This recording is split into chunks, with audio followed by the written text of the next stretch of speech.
What was your childhood like, Fatema? Like growing up in a high-profile family again, did you feel any pressure to live up to the name? Every single day until today. I'm so grateful for what my dad did. Best trainers, best teachers. But my dad never gave us money to spend. We were never spoiled. As children, we don't know what's best for us. And our parents are the ones that have the ropes to make decisions. Yeah. Human beings are not perfect. There were times that I think he was a bit too strict. Okay. I think that he could have been a little bit more understanding. Especially for me, I'm a girl, you know. Yeah. The expectations were very, very high. Me telling my dad about my mental health issues, he's like, I don't care. What is wrong with you? Like, you have everything you need. I did go through a lot of therapy and I had to heal a lot of parts of me. And I loved it. You know, it was difficult, but I love difficult things. How has marriage been treating you lately? I think that the most beautiful part is actually you discover a lot of parts of yourself. When I'm in my relationship, I'm very feminine. You know, I might wear all these hats and have all these titles, but when I go back home, I'm a wife. I don't, you know, believe in this masculinity and like this feminist, you know, ideology. I've always been very aware of who I am, and I've just been very happy with who I am, and I really don't care. And it's probably the reason I don't give up. What's the best financial advice you've ever received? Don't let your money... Nah, nope. No trawling. We ain't trawling, y'all. Don't sweat it. What's up, Nocholas? Guess what? Nocholing Podcast just partnered with Tzee to bring you guys the coolest drink for all of y'all that are young at heart. I genuinely love the taste of the drink, and I'm pretty sure you guys are going to love the taste of it as well. So make sure you grab yourself a Tzee drink. Let's sip good this season. Come on. You know what I'm saying? And also, 61% of you guys don't realize you haven't subscribed yet. So can I ask you for a favor before you dive into the episode? If you like and enjoy the conversations we're having here every after 2 weeks, and you feel like you want to support us, hit the subscribe button. It's completely free. It's the easiest way to support the pod, and I'll genuinely appreciate that. And when you do that, I promise you, every time we upload, the episode is going to be better for you. Me and my team are going to be working tooth and nail to make that happen for you guys. Thank you. All thoughts, views, and opinions expressed on this podcast are entirely our own. They are for entertainment purposes only. I repeat, entertainment purposes only. We are not exposing, condoning, indicting, or telling you how to live your life. Now, enjoy the show. So this is what DJs use, right? No. This is just this is digital solely for podcasting. It's created for podcasting or recording audio. Oh, very nice. Yeah. Yeah. Okay. I always feel like they're not really doing anything. They're just pressing like random You don't buttons. feel like DJs are doing anything? No. Why? Because sometimes, when you see those really viral videos on TikTok, and like literally half the time they're just like getting the crowd excited, and then they're pushing one button, and I'm like, are you really doing anything? No, I used to be like that in the beginning as well. Yeah. But I've come to realize they're actually mixing, they're really playing with the audio. I'm sure they are. I have very little knowledge about these things. Oh, so yeah? when I do watch them, I'm like, are you guys really, what are you doing? What type of music do you like? I like classical music. Classical. I like jazz a lot. Yeah. I like the lounge music. I like things that are just calm. You know. Yeah. I do like Afro beats a lot. Oh. But I think when I'm stressed, I like to listen to more classical and calm music. Music.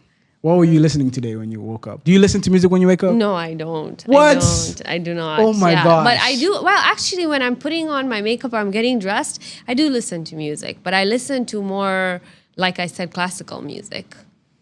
Yeah. No, there's a stereotype I usually hear, when it comes to the rich and the poor, or the fortunate and non-fortunate. Yeah. And do you feel like the rich have it easier in life? Do the rich? Of course they do. Absolutely. I think that it would be wrong to say that, money doesn't help. Absolutely, it helps with everything. It makes access to things easier. It makes it easier to get opportunities, right? To walk into certain doors. But I do think that at the same time, it's what you do with the wealth, right? Okay. I've seen a lot of people, because of the misuse of wealth, they unfortunately they go through a very bad downfall, right? So it's, what do you do with that wealth, So yes, the rich do have it easier, and it would be a lie to say they don't. But at the same time, it's not only about your wealth. It's about how you carry yourself. It's about your intelligence. It's about how you speak to people, That money will get you through the door, and then what, right?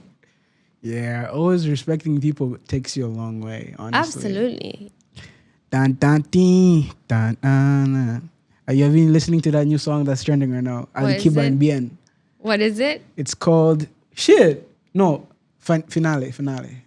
Actually, haven't heard it. Do you listen to Bongo Flavor? I love Bongo flavor. Really? I do. But I will tell you something, spiritually, from a very spiritual perspective, in Islam, you don't listen to music. So that's something that I have been working on, And I can understand why. It's because, I think these days, a lot of music has been tainted. I feel there's a lot of negative, some music, not all music, of course, but there's a lot of dark psychology that's being used in music, right? And we see this a lot, from the Western world. Yeah. So I'm very careful what I kind of consume. What I watch, what I listen to. These things make a big difference, I don't even believe that it's spiritually, I just believe that you as a human being, what you consume shapes you, right? Facts. You're right. So, you're right. Yeah. Oh, you're pretty careful, huh? I am. Wow, Yeah, that's beautiful. Damn. Guys, in the studio today, we got the beautiful Fatema Dewji, guys, an entrepreneur, philanthropist, social worker. Oh my God, social leader, basically. She's a very good leader. Observing your speeches is always a nice experience because you tend to shed a light to different things that are actually people should be more keen about, So, and she's also a founder of Bloom, where it's a brand that deals with teaching young kids, about technology and the development of AI and stuff like that. And she's also a director at the METL, right? Yes. Is there a fast way of saying it? You can call it the Mo brand. That's Mo what brand. Tanzania know it as. Yeah. What do you say? So we METL is the METL. name of the company. Yeah. I'll tell you a funny story. Okay. 10 years ago, when I basically started working at METL, so we were trying to think of a way to establish a brand that people could connect with. Okay. And at that time, we had many different brands. So there was Poa, there was Maisha, there was Safi. But when you would go to a duka, the duka owner would not know that this was all part of one family. So, when you tell them, oh, do you know that Maisha and Masafi is part of the same brand? They would be like, no, we didn't know that. So people would also mispronounce METL as metal. So in Tanzania, they would metal. be like, kampuni ya metal. So then it was very important for us to establish an umbrella brand. Yeah. And so a lot of thought went behind that. And we decided to come up with Mo because my brother at the time, Mohammed, he was the Mbunge wa Singida. And people already knew who he was. This is where personal branding comes into place. Yeah, absolutely does.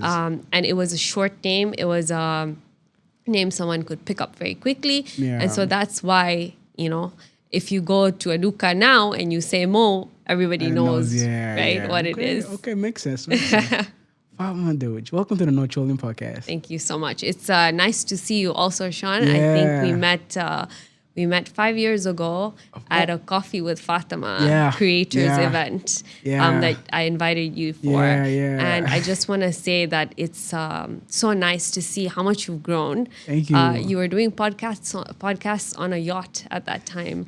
And I thought it was so fascinating. But now just watching you grow, I think we spoke that day and I spoke recently as well. Yeah. You've changed so much with your mindset. You've developed so much. You've grown so much. So I just want to say that, it's wonderful to see that as well. And, it's a pleasure to be here.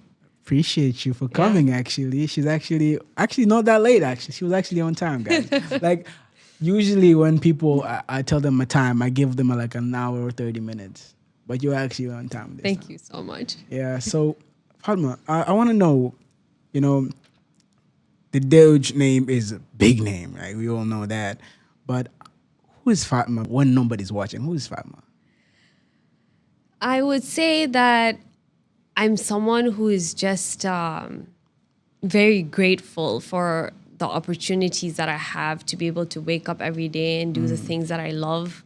I was talking to a friend yesterday and I was just telling her that I'm just so excited because there's very few people in the world that have the ability to turn ideas into creation so quickly.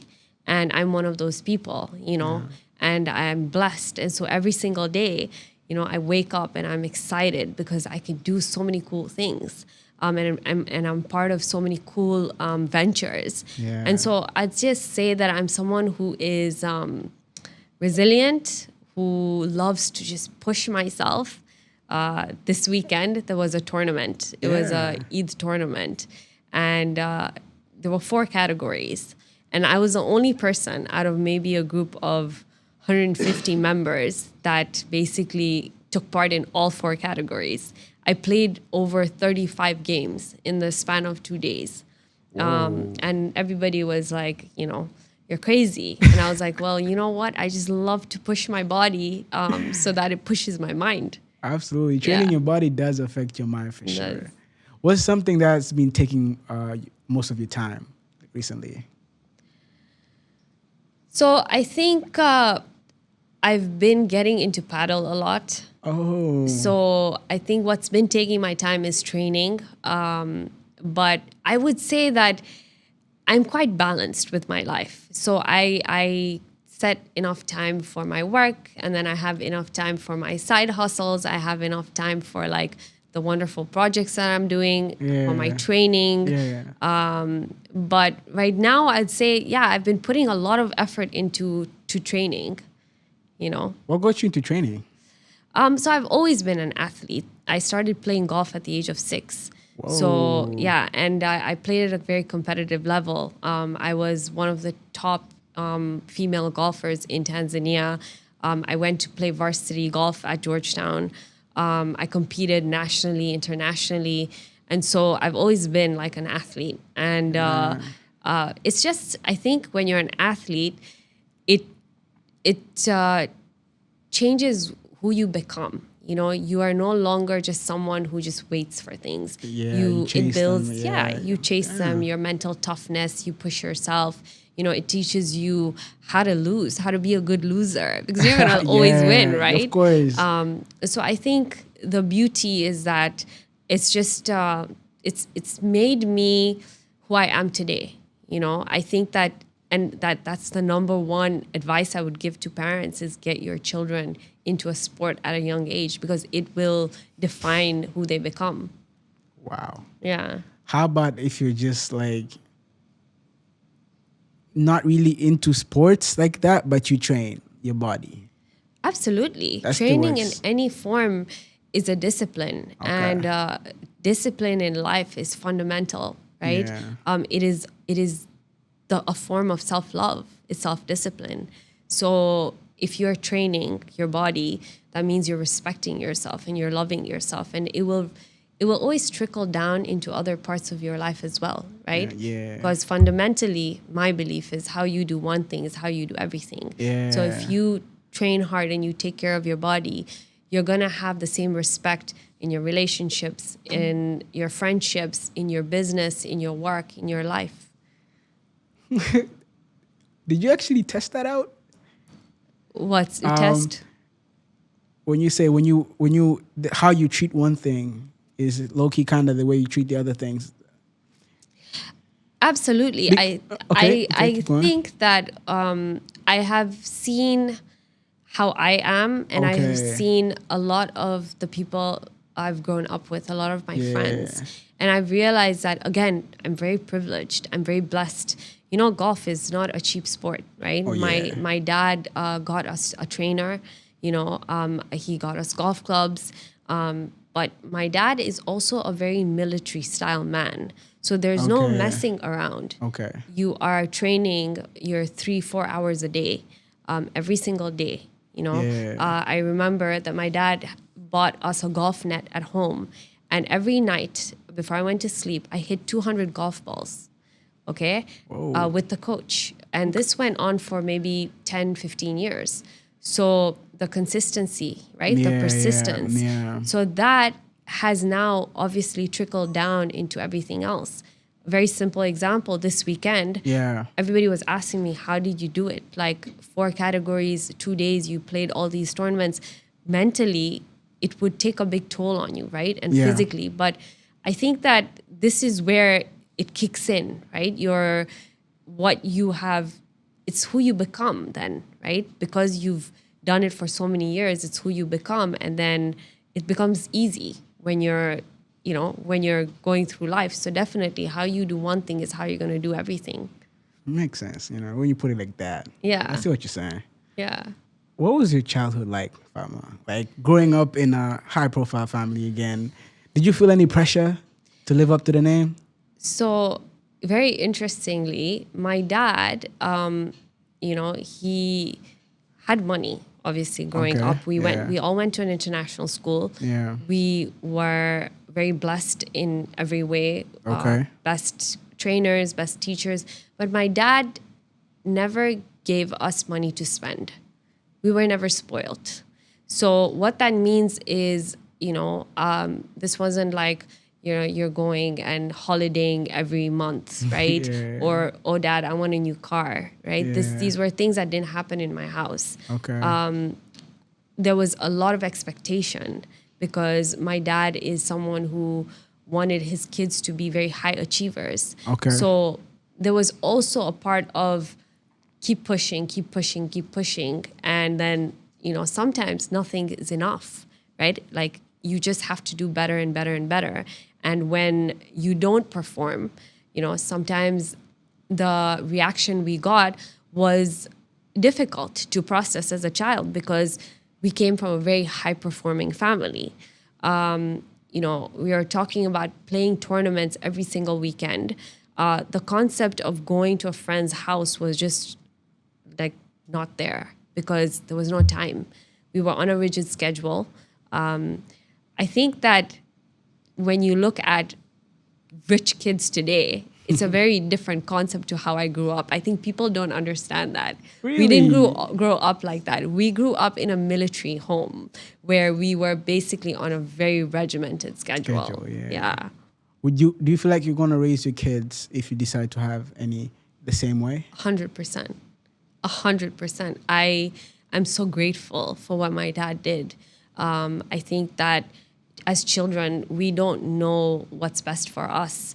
And our parents are the ones that have the ropes to make decisions. Yeah. And of course, there were times that I think that, human beings are not perfect. There were times that I think he was a bit too strict. Okay. I think that he could have been a little bit more understanding. That, especially for me, I'm a girl. The expectations were very, very high. You have to do the best in school. You have to do the best in your sport. You have to be disciplined. And the days that you don't win or you don't achieve, there's consequences. So I do believe, of course, like I think he could have been more understanding, but on the whole, with hindsight, I am so blessed and I'm so lucky that he did that because just what it has made me, who it has made me become, is someone who's a go-getter, someone who doesn't waste time, who I live with intention every single day.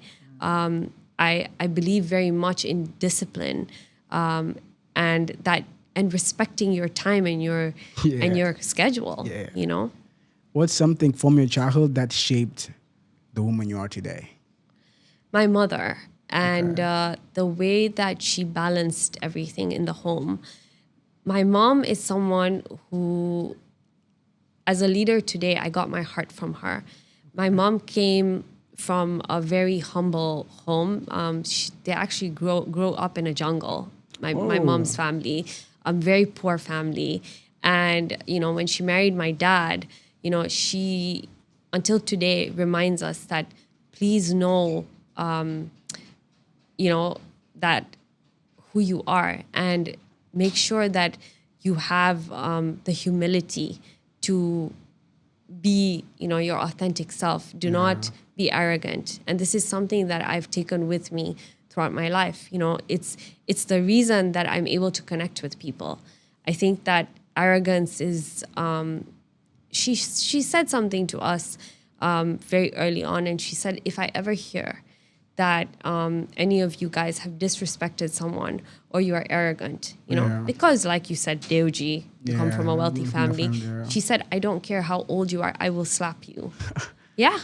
My mom is someone who has truly shaped who I am today. It's beautiful. Yeah. Shout out to her. Absolutely. Do you talk to her often? Yes, of course. Yeah, I'm very close with my mother.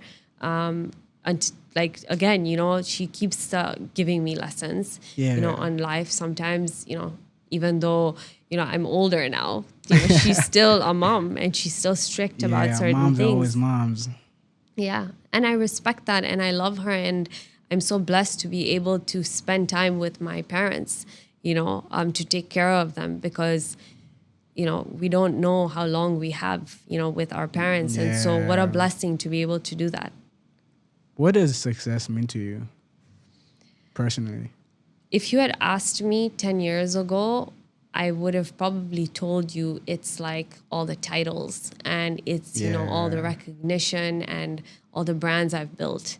But I think today success is just being able to go to sleep at night and have contentment in my heart, and the ability to know that I have, made an impact in someone's life.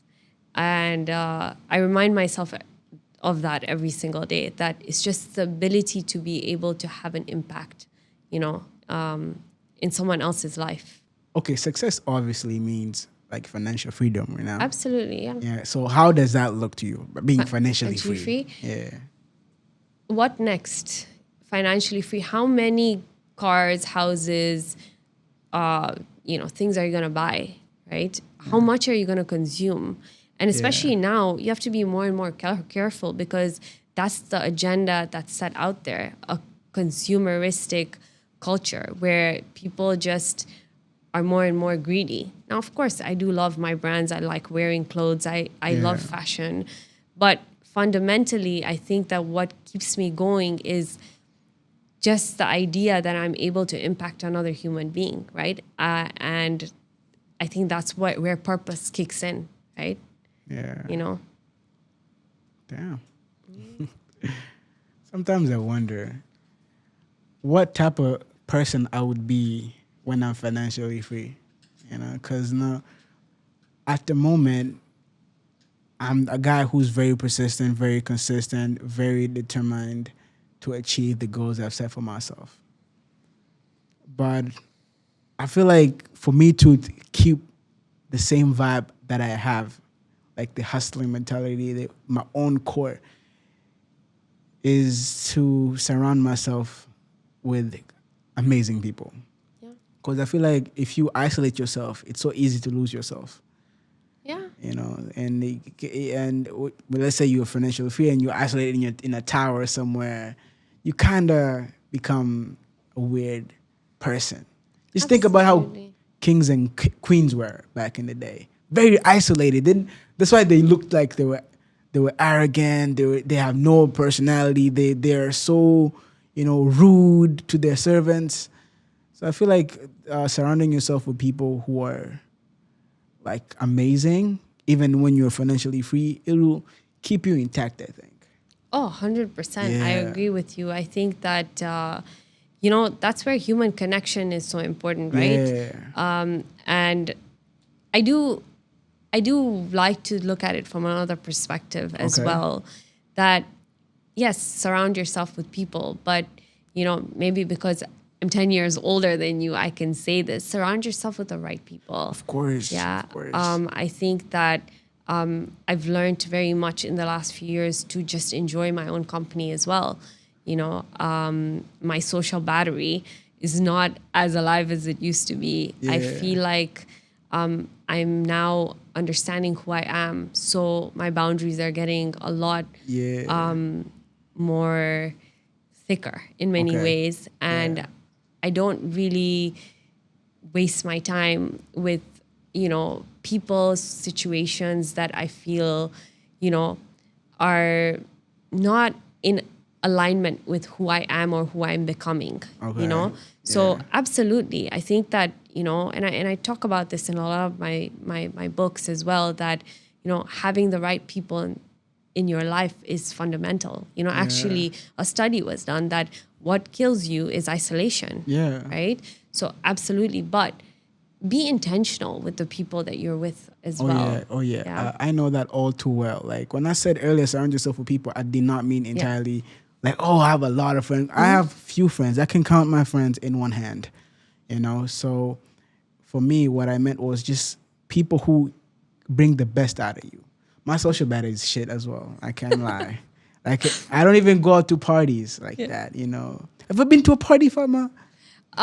I think at my Georgetown days, of course, I have been to a party or two, but I've always been very aware of who I am, and Okay. I've just been very happy with who I am, and I really don't care what people think about me. It's actually fascinating, I speak to a lot of my friends, and this is a conversation that usually does come up. And, I think people, they have imposter syndrome, and, people struggle with a lot of, oh, what is this person going to think about me or what? Yeah. Those thoughts do not cross my mind. I do not care. I don't know what it was. I think one day I have to really ponder, that why is it? But even when I was in university and my friends would party and, I would hang out with them Monday to Friday. And then on the weekends, they'd be like, hey, let's go. And I'm like, nah, I'm good. doing my own thing. And, I just don't care what people have to say or what they think. I think I'm very in tune with the kind of person I am, and I'm very happy with who I am and with my own company, Yeah. Do you even remember the party you went to or how it went? I think it was a house party. I think it was, something light. Yeah, it was a house party, and as soon as like things got a bit rowdy, I think I was just like, this is just not my vibe. Peace out, and I just left. Okay. Yeah, I'm very happy to walk out alone and just be like, this is not my scene. I don't really care or crave to be accepted, and I think that's why. And another thing was I was very tired because in university I was playing golf, and so my entire weekend was just training and going to different states to play golf. So I was busy, and the whatever little time I had left, I had to preserve and just want to do things that I want to do and enjoy. Do you feel like you gravitate to music and movies and films and stuff like that, like to just pass time? So I love watching movies. I love reading. I love reading fiction. And I like music. I like listening to classical music from time to time. But I love sports. I fill my time with a lot of sports. Okay. Yeah. Whatever time I have left at the end of the night, I'm playing a sport. Okay, what's the best or like one of the greatest financial advice you've ever received? Don't let your money sit. Even if you have a little bit of money, either put it back in your business to grow it, but make sure that it is growing, that your money is growing. Don't let it just sit, because at the end of the day, that money is going to get lost, right? So that's maybe one of the most important financial advices I have. Yeah. Do you feel like you're financially responsible? Absolutely. Oh, yeah? I am. Yeah. I think that I'm very intentional about my life. Every year I have goals for each part of my life, whether it's my relationships, my friendships, my businesses, my finances. And I have goals of what I want to do with the money that I have, and how I want to spend the money. Because think about it. If you have no control over your finances, you really have control over your life, right? And Right. the reason I'm saying this is because, of course, you can say I have wealth, but I'm not a spender where I just throw around money. I think it's one of the worst things you can do with your life, right? So cultivate a habit of being intentional where you spend your money and what you do with anything in your life, right? Just be very intentional. Know what you're doing. Fact. Yeah. Okay. Like, but as a marketing director Yeah. at METL Group, what's one thing you've noticed about Tanzanian businesses that are doing wrong? Man, I could, there's a lot of, I don't want to say they're doing wrong. I Yeah. think that one of my purposes Yeah. on social media is to Yeah. advise people, Okay. right? Yeah. And I advise people on a lot of things. So, for example, things like, how to post on social media, right? How to create content, right? How to use WhatsApp, how to create a database to help your business. So you could either, be someone who has a computer and have a database, or what if you're a duka in Kariako? Yeah. I help people and I teach them skills on how to create a database to then use, right? So I feel like the challenge here is that in Tanzania, there's a lot of theoretical knowledge out there. Maybe people have had a little bit of education, but you have to understand that, a lot of Tanzanians don't have access to all the other stuff, right? That I had the opportunity to learn, So my intention is that when I go on social media, like 99% of my posts are just on helping Tanzanians build their business, giving them advice. Also, I do a lot of, content on, like recently I had a giveaway Okay. for 10 women in Tanzania with startups, and we kind of put up a post and we said, that we're looking for Tanzanian women business owners who can share their story, and who need capital. And then as a Mo brand, we gave them capital, and I also gave them 2 hours of mentorship. And now I'm working with them, to help them kind of grow their business as well. So I see that the challenge here is that there's people who just need a little bit of help, Yeah. They just need help to understand the market. Maybe they just need a little bit of the tips and the tools, Yeah. and that's what I'm trying to do to help. What do you think separates a brand that grows and a brand that just exists? I think it's a human connection. Yeah. So recently I've been seeing a lot of AI posts, right? Yeah, it's going because AI is around. going, and AI is useful. It's Of amazing, course, right? of course. But a lot of Tanzanian brands now are like going, great, I have AI now, so everything is AI, right? And then it loses that human connection and the touch, Yeah. right?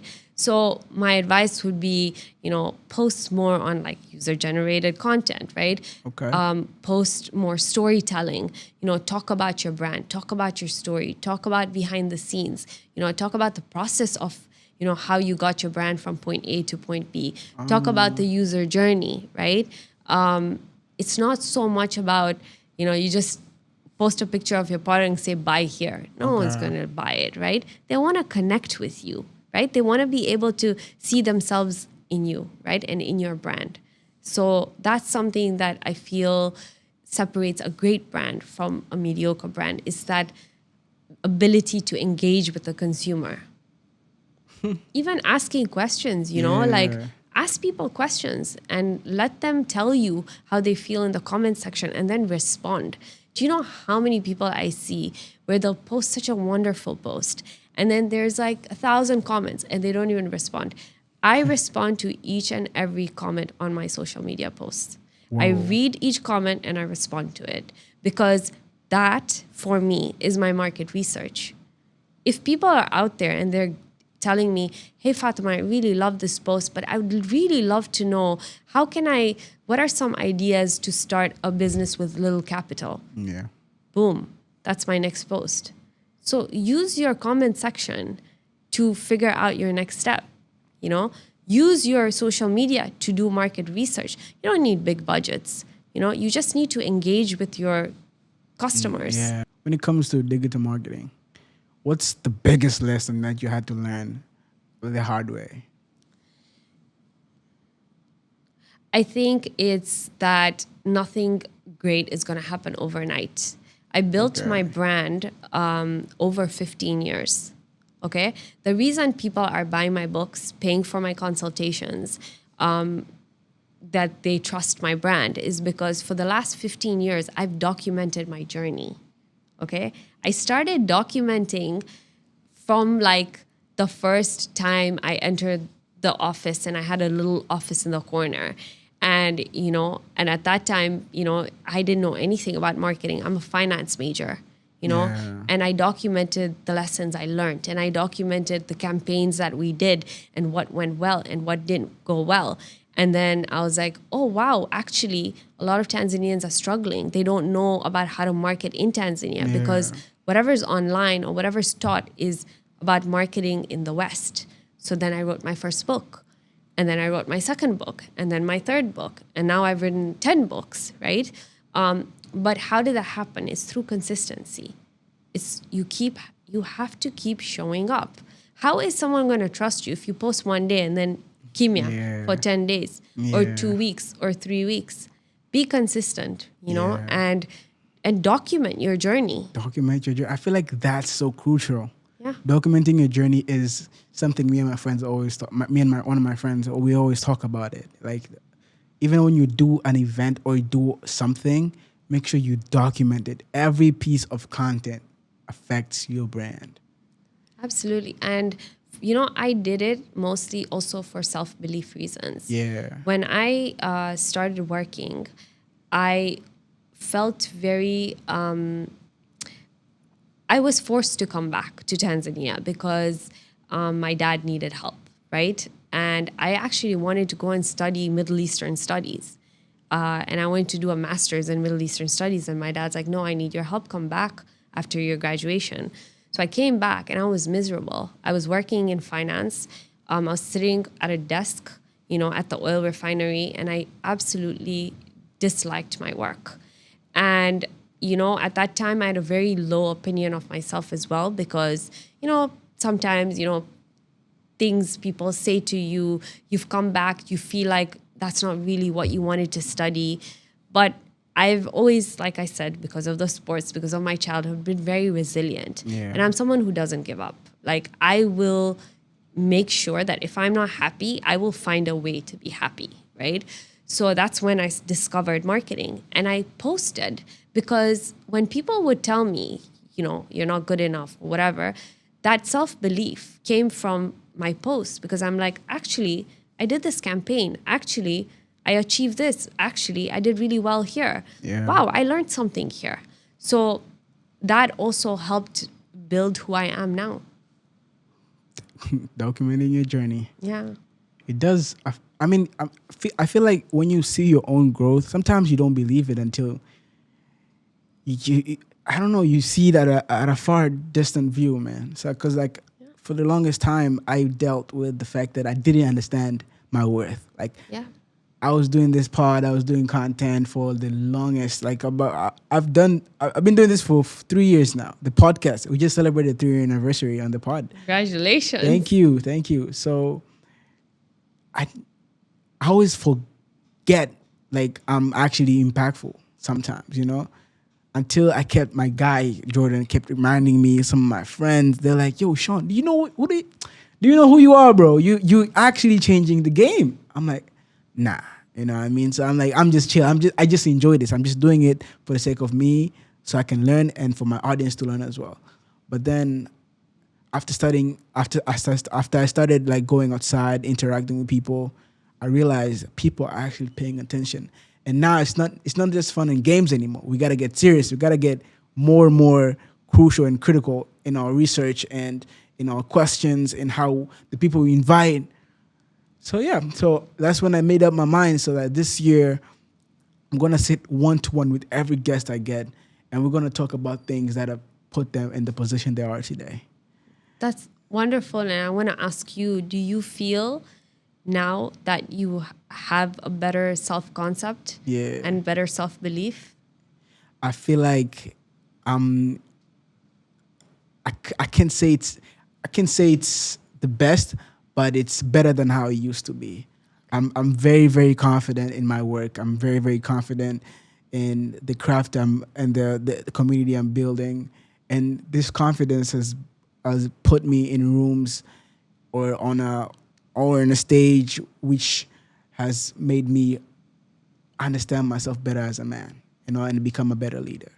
Absolutely. And I'll tell you that one of the things I've seen is that you are one of the few creators that in the last 3 years, you've just been consistent. Yeah. Right? You showed up on the days that were good, the days that were bad. Yeah, we're bad. Podcasting is not an easy thing, I know, right? Yeah. I'm sure you've had your set of challenges, A lot. right? Yeah. But you showed up. Yeah. And I think that's what builds self-belief, is that you show up and you're consistent regardless of what happens and what challenges you face. Yeah. What do you think of the youth in Tanzania?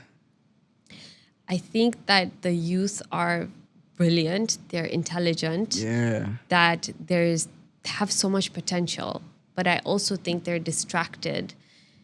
There's a lot of they're consuming a lot of content that is probably not great. Yeah.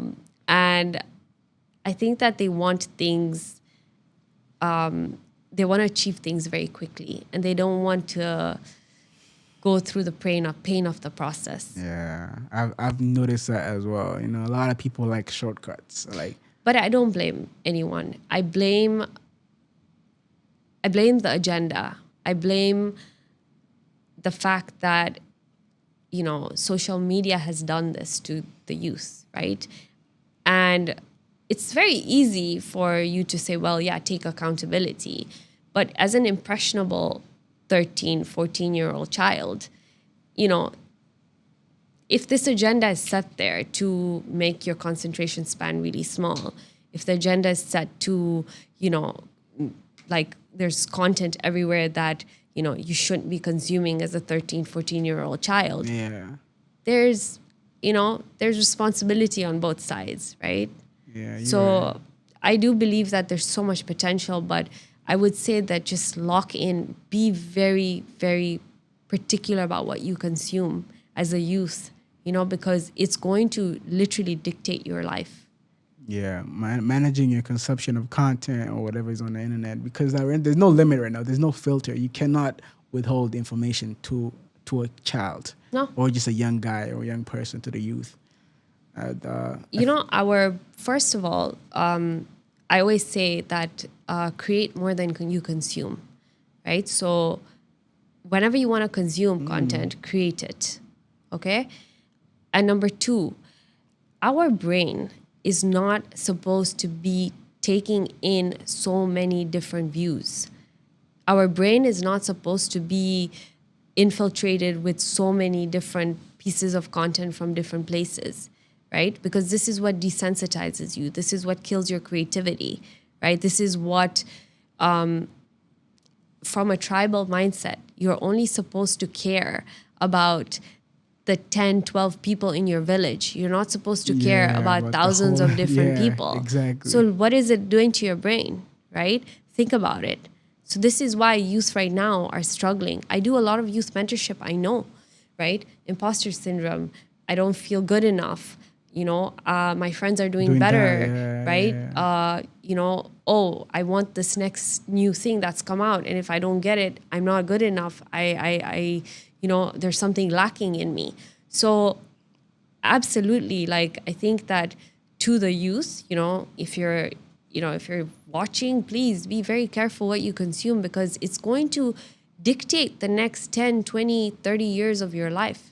Lock in now, be, again, intentional with your life. Be intentional with who you're becoming, what you want to become. Yeah. How has marriage been treating you lately? Congratulations Thank you. again, over there. Thank you.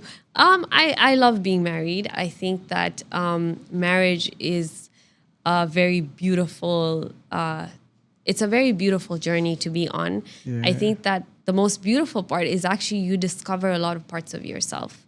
Yeah. I used to always believe that, it's nice to be by yourself because, you can just do whatever you want. Independent and, woman. Yeah. Not so much like that, but it's that you don't get triggered, right? Okay. But, Okay. actually, if you really want to heal, go into a relationship because your partner is going to trigger you and your partner is going to be a mirror to all the things that you are struggling with and that you need to work on. And that relationship will either break you or it will teach you to love yourself and heal yourself. Damn. Yeah. I've noticed a little bit of you changing depending on how you used to talk to me before marriage and Okay. after marriage. I've noticed a little thing or two. Okay. And you've definitely, at least for the little bit of the things I've seen or like the little bit of conversation we've had, I've seen a difference, honestly. Okay. You're more like open now. All right. Yeah, you're like, I hear what you're saying. You're more reasonable. Yeah. Yeah. I think that my husband is someone who is he's someone who lets me be my authentic self. Yeah. And that's what I love, Nice. and I love banter. I have a very, I have a very crazy, funny personality when I'm in my relationship. I'm very feminine. I might wear all these hats and have all these titles, but when I go back home, I'm a wife. I don't, believe in this masculinity and like this feminist, ideology. Yeah. I love being a woman. Even as a leader, I love being a female leader because that comes with empathy and it comes with understanding and it comes with, being able to sit in a room with men and respect each other and know that, as a woman, you have things to bring to the table. And as a man, the man has different things to bring to the table. And you can actually coexist and work wonderfully together. No one is there to step on each other. I don't like that agenda at all. I don't know why it's set there. Yeah. I think that, as a woman, you respect men and, vice versa, I can tell you're a very spiritual person. Are you religious as well? Absolutely. Yeah. And what does Islam mean to you? Again, it comes down to discipline. I Yeah. think that, when you love something and you Yeah. love someone, you commit, right? Yes. But when you commit, it comes with a responsibility. So if you say that you love your husband, okay, and then you don't show up and you don't, through your actions, show that you love that person, then you don't really love them. Right? You're manipulating them. You're telling them you love them, but then you don't show up. So in the same way, I believe that for my relationship with my religion it's very much about committing to what I've said I'm going to commit to, which is if I'm going to be a Muslim, I want to be a good Muslim. Pray 5 times a day. You fast, be nice to people, be a good human being. But again, we're all on a journey. There are things that, of course, like I need to, I still work on. But I would say I am a highly spiritual and religious person. And actually, it is probably the fundamental of who I am.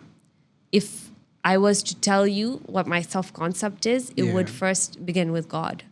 And then everything else follows. And it's probably the reason I don't give a crap about what people think. Here, yeah? No, it's I don't want to put those two in the same sentence, but genuinely, you're right. I think I wake up and I think, what does God think of me? And then I don't care what people think. Okay, yeah, you're right. So for me, that's my kind of direction, Yeah. and it's Islam. If it's okay with God, who is anyone else? you know. Do you go to therapy? Yes, I did. Yes, I did go to therapy for a very long time. You don't go to therapy anymore? I think, what happens is it's seasonal now. Ah. You go through you go through the healing, the intense healing, and then you have those doses of like, once in a while the top up, right? Yeah. But I did go through a lot of therapy, and I had to heal a lot of parts of me. And I loved it. It was difficult, but I love difficult things, and I love challenging things, and I love to put in the work to become the best version of who I want to be. You know how therapy is not a thing down here. Yeah. Did you go to therapy in Tanzania? I had a therapist here. I had a therapist, online. I had a therapist when I was in the US. Yeah. What do you think of therapy down here? The culture of therapy, mental health. So I think that, it's not, you have to understand that when you're in survival, okay, a lot of Tanzanians are in a survival. It's like me telling my dad about my mental health issues. He's like, I don't care. What is wrong with you? Like, you have everything you need, right? But it's because he grew up in a survival mindset. Yeah. What does that mean? That his entire life was about, I need to educate my kids. I need to create wealth so that I can put food on the table. I can send them to the best schools. I don't have time to be mentally ill, right? Damn. Yeah. But you have to understand that Tanzanians don't have time. They might be struggling, but they don't. Unfortunately, they're always searching, to provide for their families or to provide for themselves, right?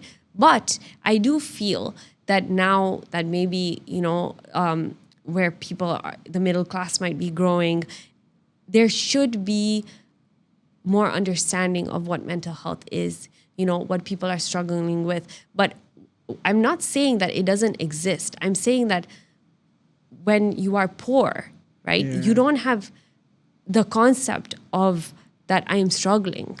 And that's something that we need to understand, because a lot of times, these conversations happen about mental health in Tanzania. And it's not because people are not ill. It's because, unfortunately, they're struggling every single day to make, to make ends meet, right? You will see a mama. Like, I will give you an example. I had a massage lady come home, and, I love to speak to, the people that I let into my space. And, we were talking, and this woman told me her story, and it completely broke my heart. And, she was beaten by her husband. She was left, with 5 kids. Her husband just left her for another woman. He would beat her. He kind of just left her financially in a very bad spot. So what she had to do was literally go home to home, massage, through her services, whether it was massaging or, her whatever, the waxing or the threading or whatever business she had to do to make ends meet. And she told me that even my heart, the ache, I don't have time to let it ache because I have kids to feed. So this is what I'm saying, that, unfortunately, that this is but I do believe that there have to be conversations about mental health, because if you can't work on yourself and you can't, work on your healing yourself, it will spill onto other parts of your life. You will start to spill into your relationships. It will start to spill into your family, into your friendships. So of course it is very important that people start having conversations. And I do know there are wonderful people in Tanzania who are in these spaces doing great things. I think one of them was Nadia, was on your podcast, who's doing amazing work with mental health, right?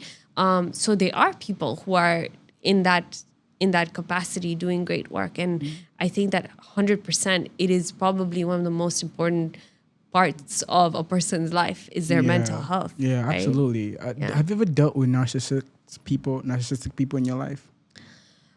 I think that absolutely. I think I have come across them, but I think that also because I know who I am and I've worked on myself, I don't really they're not people that I have let into my life for too long. Okay. You know, again, journey. You know, maybe when I was younger, I had a lot more kind of, you know, when you're unhealed and you have, you know, parts of you that are struggling, you will let anyone into your life. But the minute you heal, your boundaries get really strong. And then the minute you see that red flag, you're like, thank you very much. Kwaheri. Kwaheri, yep. Yeah. Deuces. Yeah, exactly. Do you have a dream, Fatma? Yeah, I do. I have many dreams. Oh, yeah? I have, you know, I said to you, I love my life. I love what I do. I love creativity. I love the ability to just wake up and like, what a blessing to be able to do all the things that I do. And I think that, you know, my dream is,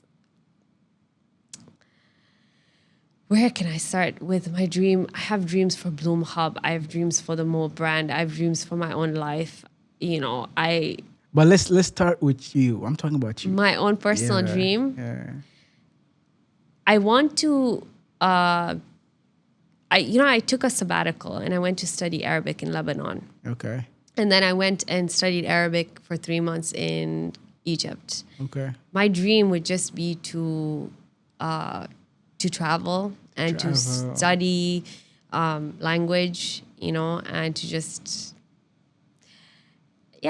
to, I don't know, just to sit at a cafe and have Just like chill. read a book and, and just like, I think just be, Just existing. Yeah, and I'm doing that. To be honest, I am living my dream. I am doing that. I'm able to, I'm very blessed. I have everything. I'm able to do that, and it's a blessing to be able to do that.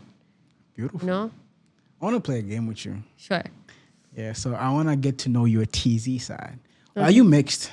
I'm not mixed. You're not mixed? So we are third generation Tanzanians. So my dad was born here and my grandfather was born here. Okay. My great grandfather came from a place called Kutch in India. So we're third generation Tanzanian. Okay. Yeah. So you're fully Tanzanian. But I am fully Tanzanian. I have no connections to India at all. And I actually get very offended when someone calls me Indian. Wow. Yeah. Okay, so the point of the game is to get to know your Tzee side. Okay. I'm going to ask you a question and you let me know. Okay. All right. Your favorite Tzee local dish? Is sururu a Tanzanian dish? What's sururu? No, it's not, yeah? You know what sururu is? Oh, no, it's not sururu. I think my best, you know what? Actually, I would say ugali, probably ugali and mchicha with coconut. I love it. What? Yeah. Come on, bro. Yeah. Are you serious? Yeah. I have it quite a bit. And yeah. Hey, no judgment. No judgment. Okay. What's your favorite dish, Tanzania? Pilau, man. Like, Pilau? come on. Like, I think we make the Indian pilau, so I don't like it so much at home. Yeah. Okay. No, have you ever had like Como Mantilia type vibe? Like, you ever been to a local store? Yeah, like? of course. I have. And I... Are you sure? Yeah, I have. And I mean, is kukupaka also, right? Like, is kukupaka... I love kukupaka. What's that? Sasa now, Sean, you're not Tanzanian. No. Wait. Rocky, do you know what kukupaka is?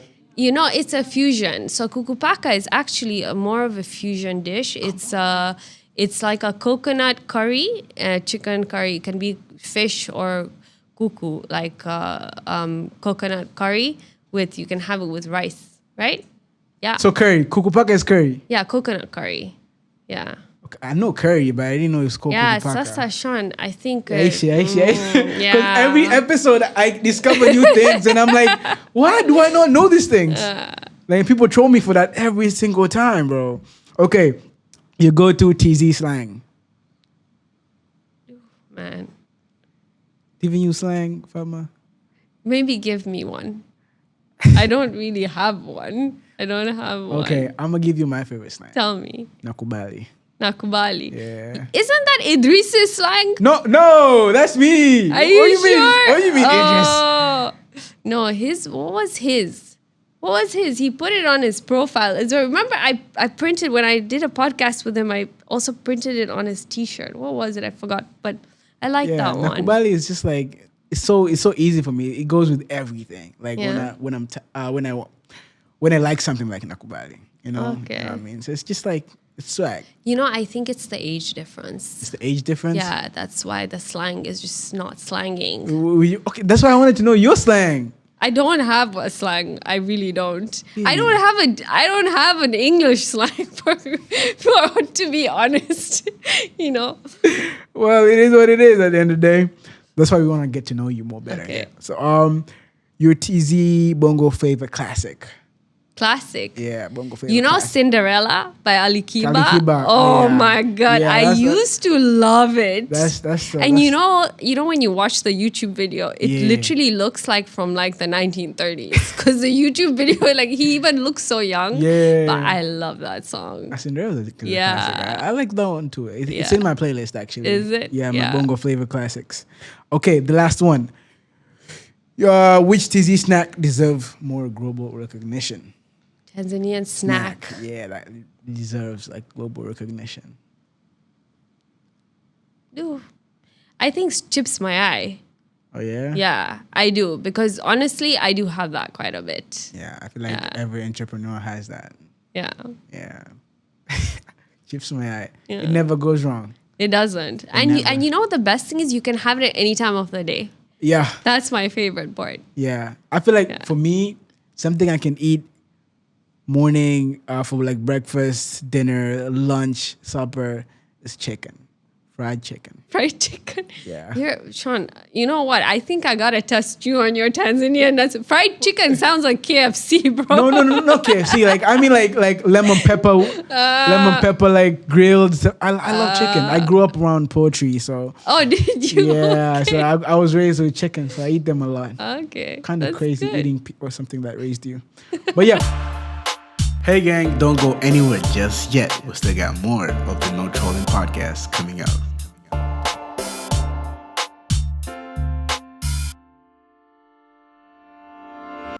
Seafood. There's these childhood cartoons I used to watch back in the day What? called childhood cartoons, like the Okay. Bongo cartoons they were made. Okay. I don't remember it called. I think Junior Jumbo or something like that. Okay. So kuna sifuri nini maana yake hamna kitu. I feel like I'm the only one who knows that. Rocky, Jordan, do you know that? Yeah. Oh yeah? I thought I was the only one. I just remembered it for some reason. I don't know why. How you liking the vibe so far? I love it. Yeah? It's been a fun conversation. Yeah, we're back, guys. We're back from the show break. And now, as we always, I'm guessing you're wondering, new surrounding, you know what I mean? New vibe, new different angles and shit. Come on. We're in a new studio, guys. I can't believe I'm actually saying this, but this studio has been a long time coming. We've been planning this for a while, me and my guys at Pentagon Rentals. And finally, we're here. New vibe, new table, new like backgrounds and stuff like that. And I guess Looking nice. Yeah, It's looking nice. How you liking the studio so far? I love it. I love everything. Yeah. Yeah, and I'm gonna be inviting No Trollers. No Trollers are my audience, the name I give my audience. So I'm gonna be inviting No Trollers that make me happy. So basically, if you just make me happy, I'm gonna invite you one day to the studio. How do you make me happy? Be creative, my guy. Be creative and showing me how much you love and appreciate the community we're building. And I guarantee you're going to meet me in the studio. We're gonna give you a seat right here, and it's gonna be a vibe. So yeah, if you are a creative, an interviewer just like me, or a creative in general, right? And you are looking for a space that has literally everything you need, Pentagon Rentals is a place where you can come and just check it out. You get to meet amazing creatives. You get to meet me if you want to meet me. You get to interact with just an amazing team that is here to give you the best service. So yeah, link in bio. Yeah, just go in the description and you'll find it. So now we're going to dive into the last segment of the show.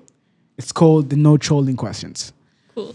So basically, the no trolling questions are basically questions we gather from fans, Okay. questions I see online on TikToks and stuff like that, and we just assemble them Okay. and we just like throw them to our guests. Okay. We do have a catchphrase in the show called "Don't sweat it." So basically, when I say no trolling, you say "Don't sweat it." Okay. You get it? Got it. So before you answer a question right now, from now on, you say "Don't sweat it," Don't sweat it. then you respond. Sawa. Got it. Yeah, okay. First, no trolling question. What's something about you people would be surprised to learn? No trolling. My gosh. Don't sweat it. I'd say I have about 250 trophies I've 200? accumulated. What? Yeah. Over the last 15, 20 years. Damn. Yeah. If not more. Wow. Yeah. Damn, we've been a sports enthusiast like that? Yeah. Damn. Surprising. Huh. What else? I used to be a very good painter. I love painting. I love like that side of things as well. Yeah. So I'm getting back into that as well. Yeah. Yeah. What's your favorite childhood memory? Like, My favorite childhood memory. This is going to be a very interesting one. You know, I used to love pigeons. pigeons. And I remember that there was a time that, you know, I was very obsessed with pigeons. So my parents actually took me to London, and there's a square there, Yeah, where yeah, you yeah. can like feed the pigeons. Pigeons, I yeah. think that was probably my favorite childhood memory. Wow, I've never Yeah. fed pigeons before. I've fed chickens. Yeah, you have. You have. Yeah, I've fed chickens all over. Yeah. We used to have a lot of like pets back home. You know. Do you still have any pets? Yeah. Yeah. We have livestock. We kill them. And you eat Yeah. them. Yeah. So killing Okay. is crazy. Slaughter. Yeah. Sounds way better. Yeah. Humane. All right. Do you think wealth changes people or exposes you? No trolling. Don't sweat it. I think it exposes who you actually are. Oh yeah. Yeah. I think that fundamentally, you are who you are. And if you don't work on yourself, then wealth or not, the parts of you that are unhealed are going to come out. What is You wealth know. to you? What does it mean to you? So, wealth is an abundance of anything, I would say. Wealth could be an abundance of financial wealth, or an abundance of any blessing, I think, that you would consider wealth, right? Even your health.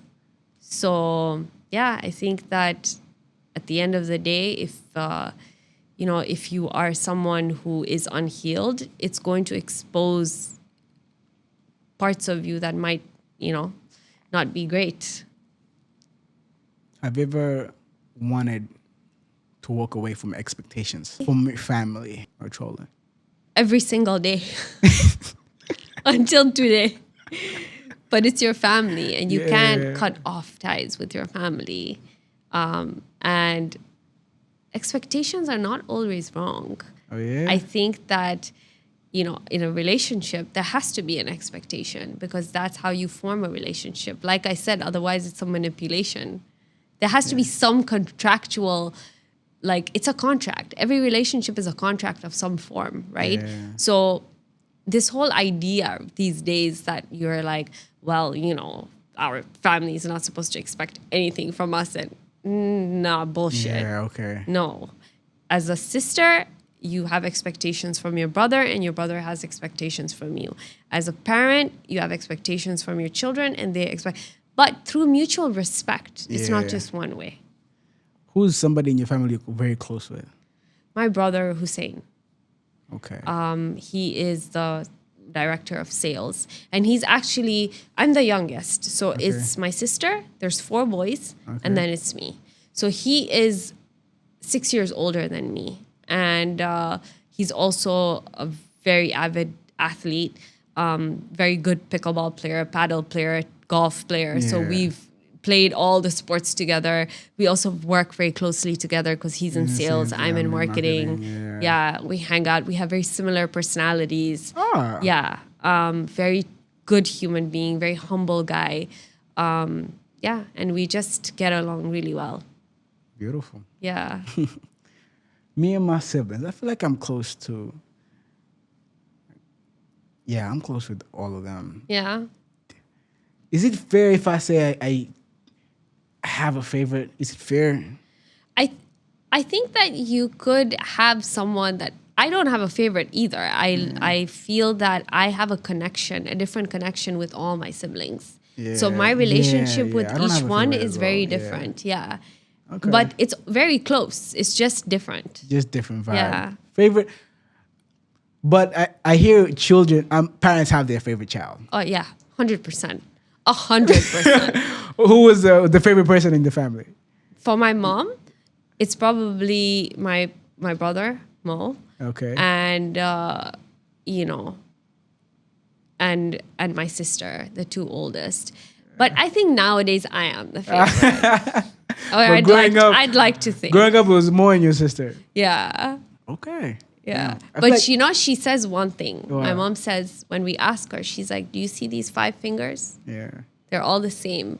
You can't say which one you like Yeah. the most." That's literally what she does. She says, Yeah. It's a good reference. These are exactly, and she's like, all these fingers are exactly the same. So you can't tell me to choose. I love all my kids the same. Yeah, fact. You're right. In moments of pressure, Yeah. where do you find your grounding? No trolling. How do you find it? Don't sweat it. Yeah. I find it in nature. I go for a swim, or I'll go for a walk, or I'll go walk my dogs. I love nature. I like to be outside. I believe very much in grounding with nature. Yeah. I do this exercise where when I'm feeling a lot of energy, and like excessive amounts of energy, or like, maybe like it's just been a tough day. Yeah. I go and I sit outside and I'll literally try to communicate with a tree, and I'll just sit. Yeah. So I believe that life is life, right? So, Yeah. and nature is the most pure form of energy. Facts. So I actually read this in a book called The Celestine Prophecy. And basically, if you just sit and you give your attention to a tree or a plant or, anything in nature, and you give it your full attention and respect, it will reciprocate it. What? Yeah. I've never tried Try that. it. I'm definitely going to try that. Try it. I'm definitely going to try that. Yeah. 'Cause for me, I love the ocean. I love the beach. So whenever I feel like I have an intense day or like a lot of pressure, I feel like a lot of people just bothering me for some reason. I just like getting like that breeze feeling just hit my face and stuff. Yeah. That helps me calm down sometimes. I'm glad it's that and not on the phone. Oh. Anything but the phone. Nah. I only use my phone for work or like, okay, I'm guilty. When I wake up in the morning, the first thing I touch is my phone. Yeah. I need to work on that because I feel like I do my best work in the middle of the night or very early in the morning. Yeah. I get very inspired in the morning. So whenever I wake up, I take my phone, either I'm writing something down or just like checking the feed for something. Yeah. And then when I see something, instantly I get inspired and I note down ideas. We're all guilty of it, I Yeah. think, and but it's good to be aware. Oh yeah, for Right? sure. I feel like sometimes I'm a person that wakes up very early every single day. Like the only time I don't wake up early is if I slept at like 3. Really. Yeah, but when I sleep around midnight, around 11, I'm up by 4. Amazing. Yeah, so it's just like something I've built over time, and a lot of people accuse me saying it's unhealthy because I don't sleep for 8 hours. Do you sleep for 8 hours? I try to sleep for 8 hours, but it's tough sometimes. Yeah, it's tough for me as so many, because as you can see, all the production that are done under this platform is edited by me. So I'm always editing. I'm always moving around, thinking of best ways to showcase the brand in a different way. So I actually don't want to sleep for 8 hours. I don't need to. I just Look, your body will tell you what you need, yeah, and there's just not, have to listen to it. Yeah, there's not like one rule for everything, I believe, and as long as you're respecting your body and you're listening to your body, Right. Absolutely. I feel like when I'm exhausted, like I don't even hesitate to sleep. yeah. Right. But sometimes I just like, do you take vacations, Fatma? Yes, I do. How I do often? take vacations. I would say maybe once in 3 months. I go off the grid, but I don't really share too much about my personal life online. I kind of, I go off and either I leave the country or I go to a beach and, I just, enjoy my life there for some time. Yeah. Beautiful. Yeah. I've never had a vacation actually. I'm yet to experience a good vacation. Hopefully this year, I'll plan something nice for myself. Maybe on my birthday. And you should. I Yeah. think that it is something that will continue to motivate you to do the amazing work you're doing, Yeah. And you should. A vacation doesn't have to be leaving the country either. A vacation can just be you just taking a couple of days off. I have once literally stayed in my house and just turned my phone off for like 2 to 3 days just to get a little bit of a break, because I realized that because I was working nonstop and I was burning myself out, it was Yeah. killing my creativity. And because you are in a creative field, Yeah. it is very important that you take that time for your mind to be able to do what it does, Yeah. Of course, I do take breaks. Like when I said vacation, I meant literally Oh, travel somewhere travel. and Okay. experience stuff. Yeah. Because like for the longest, I've always been that guy who just I'm constantly working and do up and down. So even when I decide to take a few like a little break, Yeah. I'll constantly still be checking what's You going feel on. guilty. Yeah, like I feel like it's almost impossible for me to take a break. Okay. So that's something that I think that you should work on, because life is beautiful and I think there's balance in everything, and, to be able to turn off as well is something we need to learn.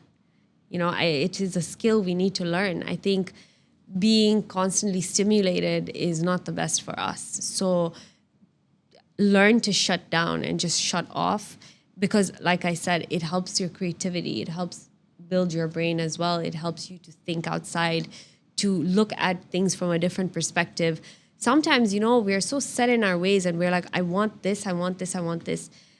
If you just take a bit of a break and you away from social media, away from the same kind of people, the same kind of social gatherings, you might be like, actually, that's not what I want. I want something else.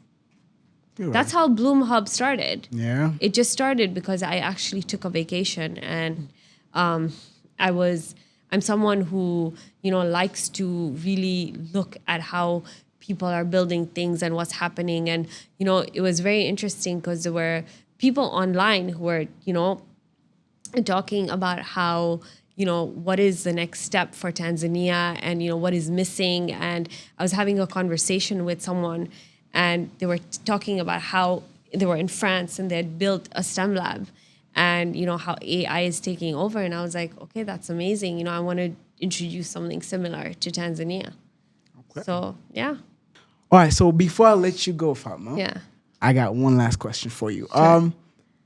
If a young woman right now watching you in Tanzania, what's something you'd want to tell them?